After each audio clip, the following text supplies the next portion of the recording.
Let's look at previous lecture's quiz.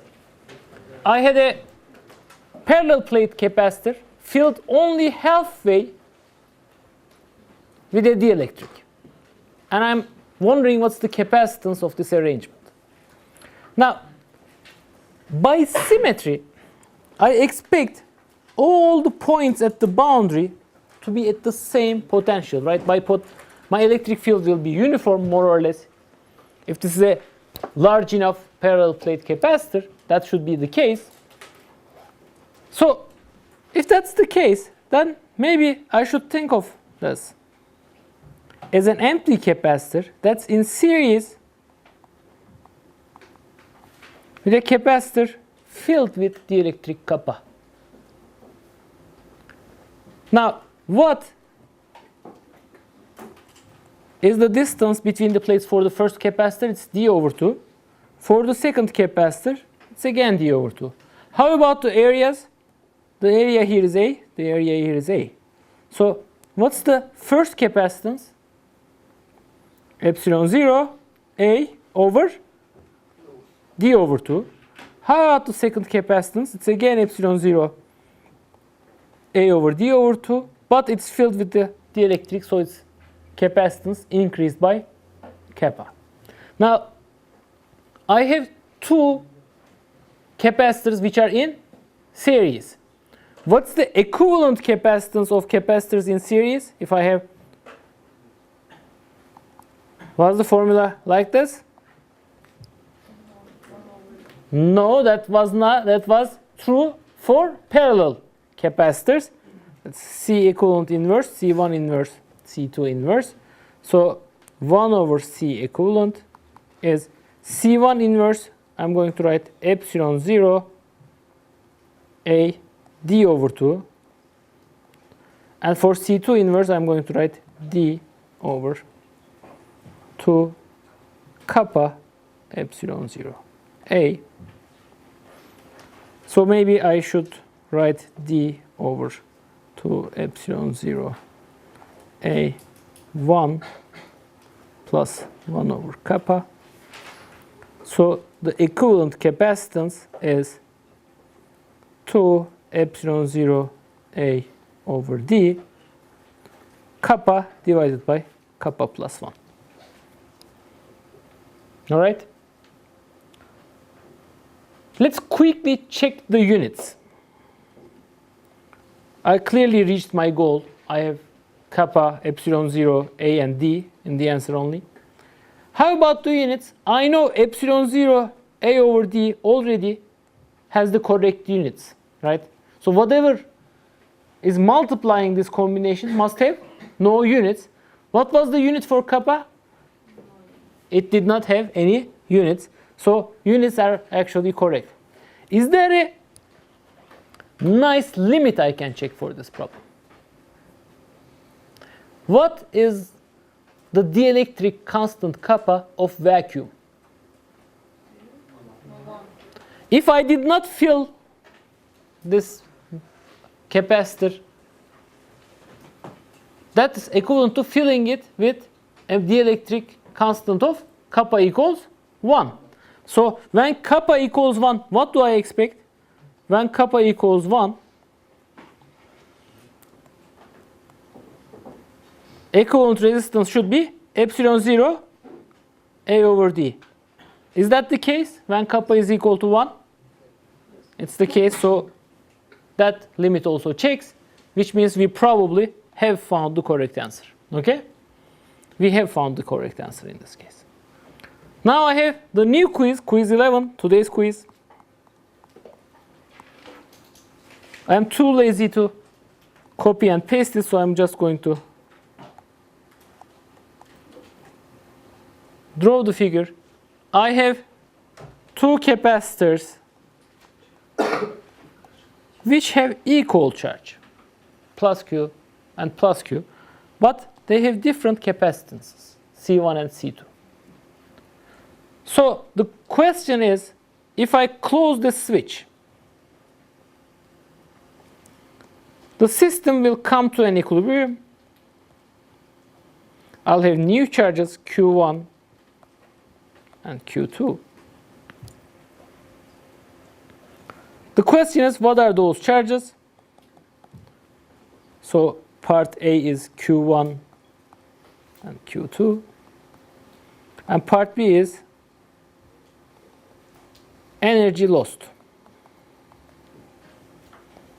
We have to calculate how much energy is lost when we close the switch. Now, both capacitors have charge Q. So when I close the switch, would there really be a current? Yes, there will be a current. Although the charges are equal, that doesn't mean anything. An individual charge doesn't know how many other charges there are in the same capacitor. What it can feel, though, is the potential. Okay?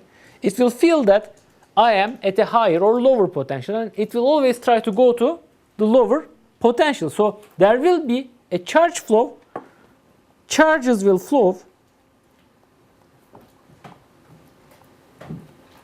until potential across the capacitors is the same. So for equilibrium, what should I have? Q1 over C1, which will be V1, must be Q2 over C2, which is V2. That's my first condition. How many unknowns do I have? I have Q1 and Q2, two unknowns. So can I find Q1 and Q2 by just this condition?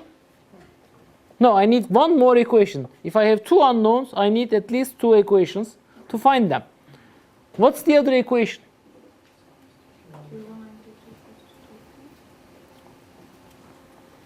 Energy will not be conserved here. We need another conserved quantity. Charge is conserved, right? So here, if I actually, let me do this slowly. If I think of the following surface going between the capacitors, no charge enters or leaves that surface. So initially, if there was 2Q charge, finally, there must also be 2Q charge here. Okay? So my second equation will be Q1 plus Q2 equals 2Q. All right? Is that point clear? Charge is not going anywhere. Okay? Now, it's going somewhere. It's not going out of that region. So, let's solve it. Here I have Q1 equals C1 over C2 Q2. So, C1 over C2 times Q2 plus Q2 is 2Q. Q2, 1. Okay, I'm going to write this as C1 plus C2 divided by C2 is 2Q. So Q2 apparently is Q times 2C2 divided by C1 plus C2. Now I can use this nice formula. Q1 is, I'm going to multiply it by C1 over C2, Q times 2 C1 divided by C1 plus C2. Great. How many of you reached this answer? You should solve as many examples as possible, okay? Now, what's the initial energy? I need to find delta, so I still have part B. What's my initial energy? I have two capacitors, both of them have charge, small q. So the first capacitor has 1/2 q squared over C1. The second capacitor has 1/2 q squared over C2. How about the final energy? So this is going to give me q squared over 2 C1 plus C2 divided by C1 times C2. How about the final energy? I have 1/2 the first capacitor's charge is written over there, so I'm going to square it, 4 C1 square Q square divided by C1 plus C2 square plus 1/2 1 over C2 4 C2 square Q squared over C1 plus C2 squared. Maybe I can play around with this a little bit. 2's cancel, C1's cancel, 2's cancel, C2's cancel. So I have 2 C1 Q square divided by C1 plus C2 square plus 2 C2 Q square divided by C1 plus C2 square. So this is 2 Q square 1 over C1 plus C2. That's the final energy. So the change in energy is E final minus E initial.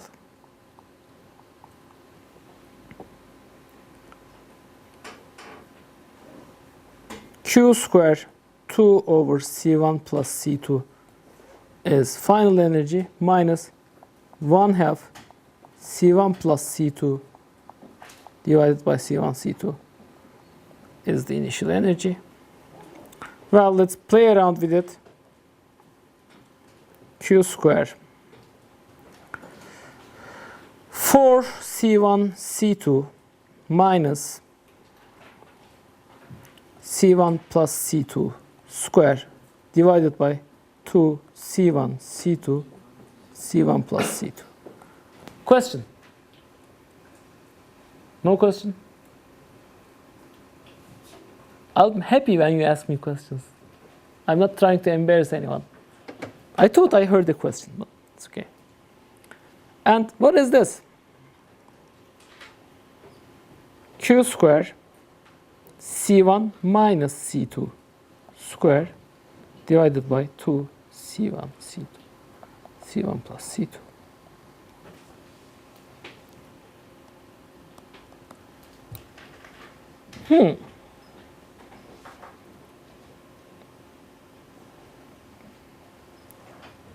Now, what do I expect? There should be a minus sign. Yes, good. So the first point was that this energy should be, final energy should be lower than the initial energy. That's why I should have a minus sign. And you noticed it before I actually found that out. But the second thing is, what would happen to this system if C1 is equal to C2? If C1 is equal to C2, if I close the switch, what happens? Nothing. So the lost energy should be 0 if C1 is equal to C2. Does my answer give me 0? It does. So most probably I've actually found the correct answer. And I can also see that this is unit-wise delta E units is Coulomb square times Farad square divided by Farad cube, which is Coulomb square over Farad, which is Joule. So unit-wise I'm okay. I checked one limit, so I most probably solved this problem correctly. How many of you have found this answer? Okay, so I'm even more worried now. So, yes? What would happen if one of the capacitors were connected the other way? That's a great question. So the question is, what would happen if I had the following arrangement, right? C1, C2, plus minus Q, and here minus plus Q, right? Now, again, I'm going to close and I'll say, at the end of the day, when I reach equilibrium, this should be Q1 and this should be Q2. My first condition will be exactly the same. Q1 over C1 would be Q2 over C2. Okay? Now, how about my second condition? If I think of the surface, does any charge leave that surface? No, it cannot. There are no conductors. So what's the total charge in the surface now? It's 0, right? Plus Q on one hand. So Q1 plus Q2 would be 0. Q1 would be minus Q2. Now, this is going to be interesting. Q1 over C1 is minus Q1 over C2. How is this ever possible? C1 and C2 are not equal. So the only possibility is if Q1 is equal to 0. So all the charge decays to 0. So it means that at the end of the day, I'll just have 0 charges all across the system. Okay? They all turn to heat or something? All of it must turn to heat, yes. Or any other kind of radiation, okay? When we study resistors, we'll actually solve the same system with a resistor attached, and we'll see how this initial stored energy is turned into heat. Okay? So, today, I'm not going to teach anything new. What I'll do instead is I'll do a review of all the things we have learned until, from the start until Monday. Okay? But I'm going to do this review in reverse order. So, what was the last chapter we've studied? Clearly, we have studied capacitors. And what should you know about the capacitors? First of all, our definition of capacitor was very general. If you take two pieces of metal, if you induce some voltage, a potential difference across these capacitors, there will be charges plus Q on one, minus Q on the other, and the ratio Q divided by delta V is the capacitance. You must be careful. Q refers to only total charge on one of the conductors. Okay? And capacitance, by definition, is always positive. So do not find a capacitance which is negative. All right? Now, standard examples that you should solve before going into the exam. Can you calculate the capacitance of two parallel plates? My plates do not look very parallel, but if the area is A and the distance between the plates is D, we found that the capacitance is epsilon 0 A over D. We have also defined the unit of capacitance as farad, which is clearly coulomb per volt. Okay? The other standard example about capacitors you should solve is if I have two metallic spheres with radii A and B, what's the capacitance of a spherical capacitor? Similarly, that was a quiz question. We have solved it, right? Similarly, if I have two infinite metallic shells, let's say inner radius is A and outer radius is B, what's the capacitance if this length is very large? What's the capacitance of cylindrical capacitors? You should solve all these three cases before you go into the exam. All right? Now, nice thing to understand here is capacitance just depends on the geometry, how you actually put the conductors together, whether there is something filling between them. Right. It doesn't depend on how many volts you have charged the system with. It doesn't depend how many coulombs of charge you put on one of the conductors. Okay? Good. Now, we've said that capacitances not only store charge, but they also store energy. So what's the energy stored in a capacitor? It's 1/2 C V squared, or equivalently 1/2 Q squared over C. And microscopically, if I really want to think about where this energy is stored, the conclusion we came to is that if I actually create an electric field in a region of space, I have to pay a price for that. I have to pay an energy price for that.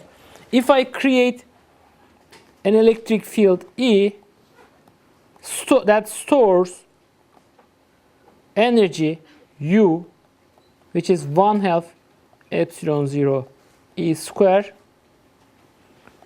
per unit volume. So that's the energy density of electric field.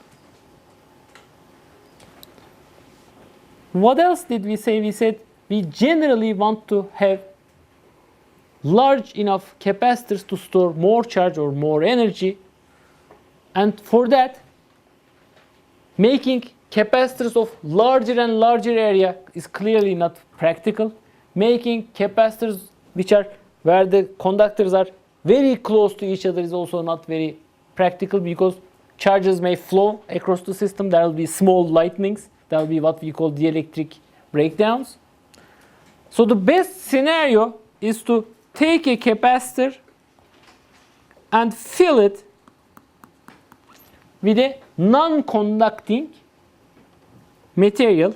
Such non-conducting materials are called dielectrics. Okay? And what do they generally do?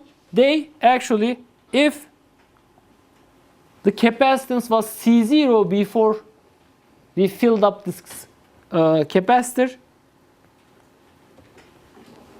it increases by a constant kappa, and that is a material property. I can say, for example, silicon has kappa of 11, water has kappa of 80, okay? And the name we give to this constant kappa is the dielectric constant. All right? Now, one more thing maybe I skipped over here. If there are a lot of examples, we have solved a few in class, but forces in a system, if you have a capacitor with moving parts, can be found by taking derivative with respect to motion of that part. You should remember that from PHYS 101. Right? For example, a standard example is to find how much force you need to apply to the plate so that these two plates do not just stick together. I mean, think of it. Really, if I make a capacitor, if I'm naive enough to take two plates in space, charge one of them positively, the other one negatively, what will they do? They will attract. They'll try to stick to each other. So I must be applying some force to keep them apart. A good question is to solve how much force I need to apply to plates to keep them apart. Okay? Good. I've talked about dielectrics. I should also talk about parallel and series capacitors. If I have two capacitors, C1 and C2, in parallel, the equivalent capacitance was C1 plus C2. But if I had two capacitors in series, the equivalent capacitor had capacitance of C equivalent inverse equals C1 inverse plus C2 inverse. All right? You should again remember this formula. And pretty much that's all the basic concepts you actually have to know about capacitors. Do you have any other suggestions for my review? Do you think I skipped over anything important here? No? Okay. Well, yes. Okay, so we've solved an example when the plates were not aligned. But that's not a fundamental concept, right? It's just saying that if I have parallel capacitors, I can have infinitely many parallel capacitors. Okay? But that's a good example to review before you go into the exam. Any other questions about capacitors? What was the chapter before capacitance? We were talking about electric potential and potential energy. And what was the potential energy of two charges, Q1 and Q2, separated by a distance r? It was 1 over 4 pi epsilon 0 Q1 Q2 over r. Right? But we said, hey, it's really bothersome to calculate this potential energy for all pairs. Can we do something? Can we invent a new quantity which is related to potential energy just like electric field is related to electrical force? And the answer is, of course. We can say, hey, this potential energy is there because I have what we call the electric potential at that point, and putting a charge Q onto this electric potential would create potential energy V times Q. Okay, so that is what we call the electric potential. So now our idea is that even if you have a single charge Q in space, it's changing something about space. At a point that's r away from my point charge, there is the electric potential 1 over 4 pi epsilon 0 Q over r.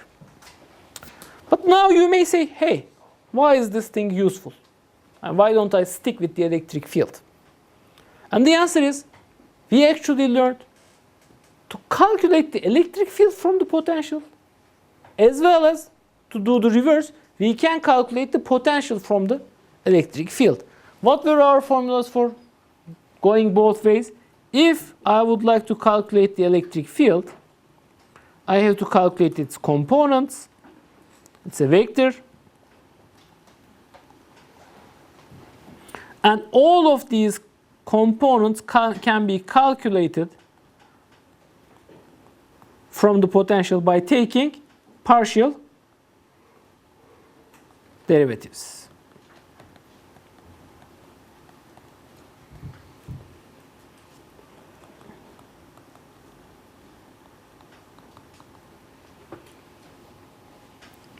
How about the reverse? How do I find the potential difference between 2 points?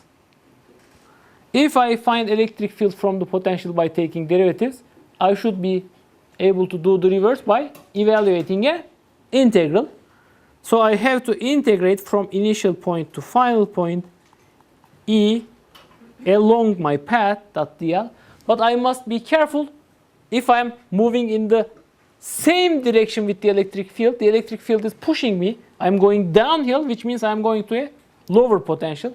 If I want to go into a higher potential, I must move against the electric field. So there's a big minus sign in front. I think it's important to remember that you may be missing signs here, But if you think about the system, am I getting closer to the charges or going away from the charges? You can always make sure that you have the correct sign for the potential. All right? Question? This is a generic formula, right? Like it is always going to be negative. You can never. Okay, so it's the minus sign will always be there. However, E dot dl, that's a dot product. The dot product can itself be negative, which will give a positive result at the end. Any other questions? No? So, what kind of problems can we solve here? Now, if I am asked to find the potential, I should also be very careful. Generally, I can take the potential at infinity to be 0. What are the exceptions to this rule? When can I not do that? If I put charges at infinity, I can no longer do that unless there are charges at infinity. Okay? Now, so there are two kinds of problems we've seen here. Either it's actually easier to calculate the potential by splitting up my system into small parts and summing up the potential of each one of them. And let's remember, potential is a scalar quantity, so it's actually easier to add up than the electric field. Okay. One more thing, what is the unit of the potential? Well, it's joules per coulomb, which we call volt, right? And again, potential by its absolute value doesn't mean anything. It's always measured with respect to a reference level. So the important thing at the end of the day is going to be delta V, the potential difference between 2 points, right? I've actually told you one of the types of problems. The other type of the problem was sometimes calculating the potential is easier by first finding the electric field, because electric field is so damn easy to calculate using Gauss's law. Okay, so you look at your system, if it's symmetric enough, Gauss's law is the easiest thing to use. And that brings me to the previous chapter, which is Gauss's law.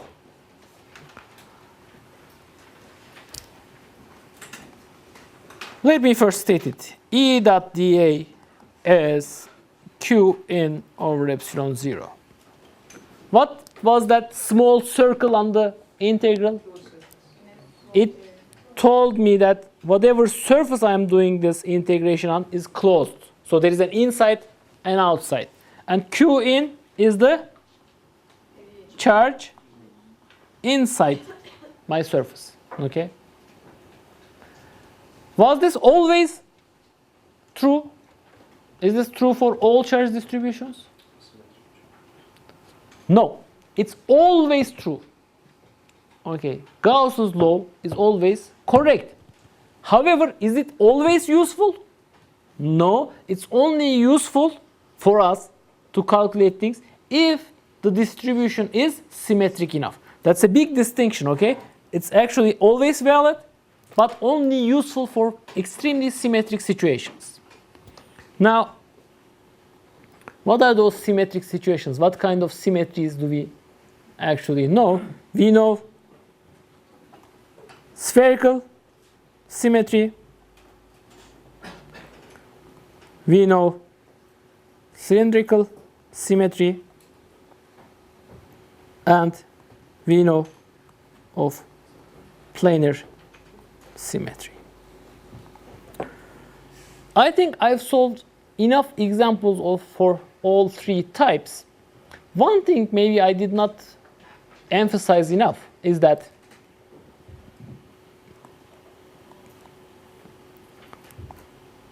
the charge distribution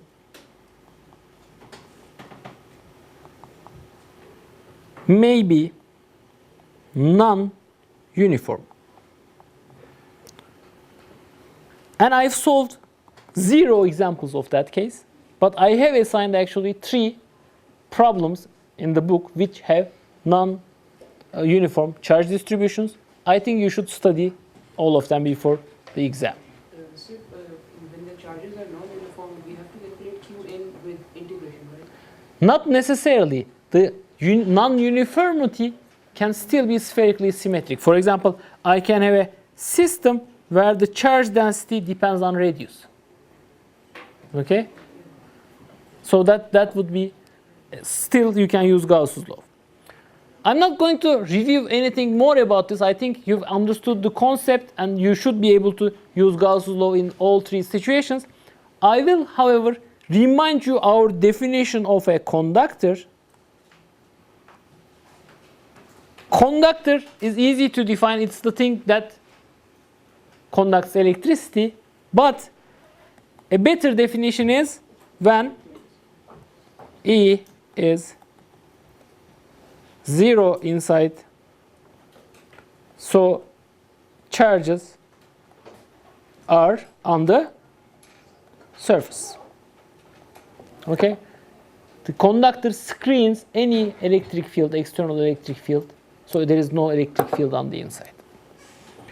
And before that, we've actually had only one formula. E is 1 over 4 pi epsilon 0 Q over R square R hat for a single charge Q at a vector R which has the unit vector R hat. This was called Coulomb's law. And a lot of examples we actually solved depended on using Coulomb's law on a continuous charge distribution and integrating small parts. What kind of continuous charge distributions did we consider? We have considered a linear distribution, an area distribution. So I'll have sigma if I have A, sigma would be Q over A. And if I had a 3-dimensional object which is filled with uniformly charged with Q over some volume, my 3-dimensional distribution would be Q over V. And all before that, the first thing we talked about was electric charge. We said it's a magical thing. We don't really know what happens, but we do experiments and know that like charges repel each other, opposite charges attract each other. Furthermore, charge is conserved, quantized, conserved and quantized. The first principle is somewhat important. The second is not so important unless you take some quantum mechanics lecture in the future. But that's pretty much all we have done until now. If you have any questions, you have 2 more days to come to my office, go to your assistants, ask your questions. Please work hard and good luck in the exam.